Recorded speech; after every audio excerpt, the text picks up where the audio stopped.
not even that beadlock wheels are illegal, it's just that they're not DOT approved for on-road use because, well, the government doesn't trust you.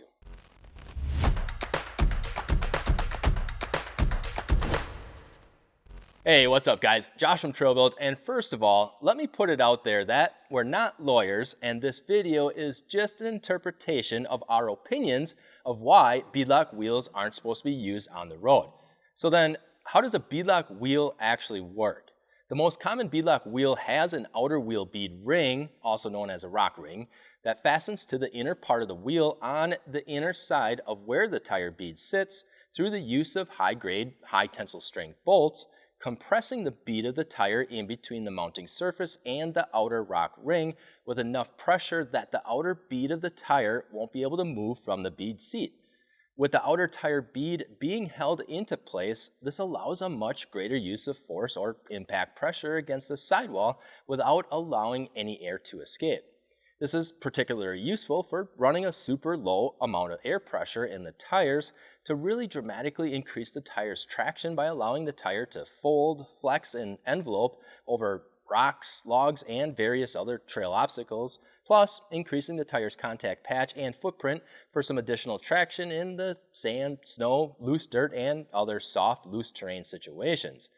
Without a beadlock wheel, the chances of debeading a tire off the rim and leaving you with a flat tire is much greater at lower air pressures. Therefore, you'll either not be able to air down that much, sacrificing traction, or take the risk of getting a flat tire out on the trails, and that can ruin your entire day if you're not carrying a spare wheel and tire. So then, beadlock wheels are great, right?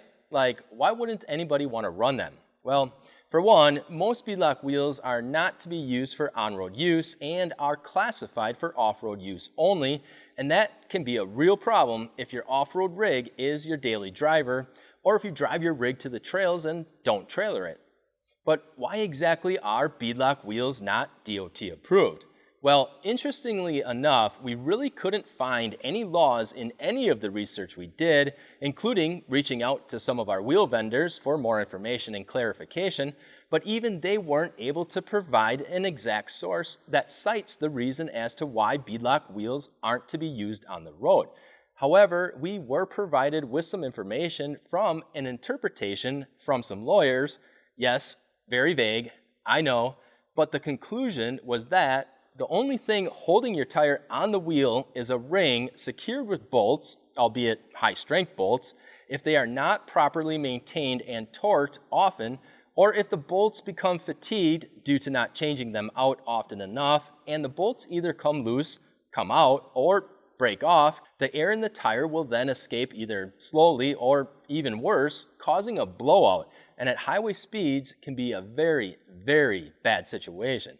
We weren't able to locate any laws, at least here in Wisconsin, that says beadlock wheels are illegal to run on the roads, but definitely make sure and check your local laws regardless. But we can just imagine that if you were to take the risk of running your beadlocks on the road and an accident happens, whether it was the beadlock wheel's fault or not, that the lawyers will get involved and could put the blame on the beadlock wheels, and because they're not DOT approved, you could end up in a lengthy and costly civil suit, and it just may not be worth the risk of taking that chance. Okay, so then besides the legality reasons of not running beadlocks, why else wouldn't I want to run them?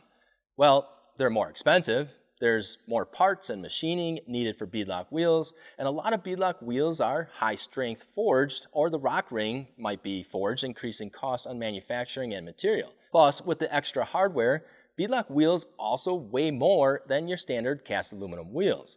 Combine the extra weight of the bigger tires and the extra weight of the beadlocks, and now you're getting into the possibilities of having to upgrade your driveline and suspension components to be able to be durable enough to not break a bunch of parts, and upgrading those components is also expensive. But guys, it's not all doom and gloom running beadlocks. There are some brands that are DOT approved and are still affordable.